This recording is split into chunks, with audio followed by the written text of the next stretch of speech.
इस विश्लेषण में द ब्लैक बॉक्स डिलेमा की तह तक जाते हैं। एआई असल में सीखता कैसे है? एल्गोरिदम हमारी पूरी डिजिटल दुनिया चला रहे हैं, लेकिन बैकग्राउंड में ये काम कैसे करते हैं? ये हर जगह है। सोशल मीडिया फीड से लेकर शेयर बाजार और कीमतों के उतार चढ़ाव तक सब यही तय करते हैं। पहले इंसान खुद if this then that code लिखते थे, लेकिन आज की जटिल समस्याओं के लिए ये तरीका एकदम पुराना है।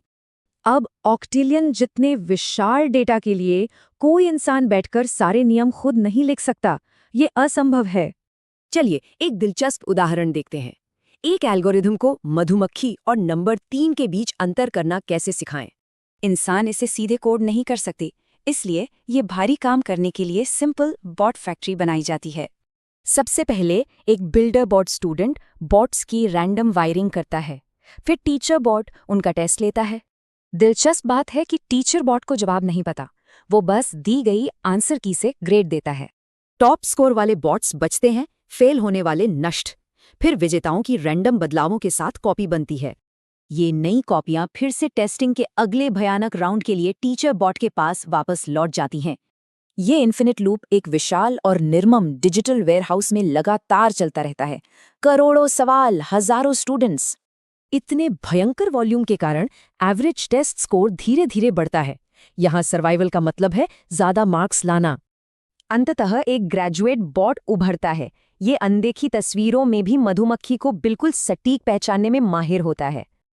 ये नया एल्गोरिथम बेहतरीन काम तो करता है, लेकिन इसके साथ एक बहुत बड़ी और अपरिहार्य समस्या जुड़ी है। ये ब्लैक बॉक्स है।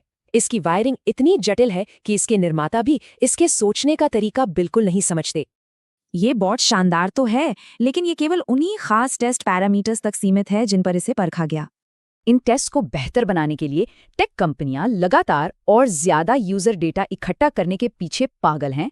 डेटा इक्वेशन सिंपल है, जितना ज्यादा डेटा उतने लंबे टेस्ट्स, और जितने लंबे टेस्ट्स उतने ही बेहतर और स्मार्ट बॉट्स। एल्गोरिदम अब इंसानों का टेस्ट लेते हैं। मकसद है वॉच टाइम बढ़ाना, इंटरैक्शन बढ़ाना और बिल्कुल सटीक कीमतें सेट करना। जो बॉट यूजर्स को सबसे ज्यादा देर तक स्क्रीन से चिपकाए रखता है, वही असली लाइव एल्गोरिदम बन जाता है। हम ऐसी स्थिति में हैं जहां हम ऐसे टूल्स इस्तेमाल कर रहे हैं जिन्हें खुद उनके निर्माता तक नहीं समझते। तो सबसे बड़ा सवाल, समाज इन बेहद शक्तिशाली टूल्स को कैसे कंट्रोल करेगा जो पूरी तरह से ब्लैक बॉक्स हैं?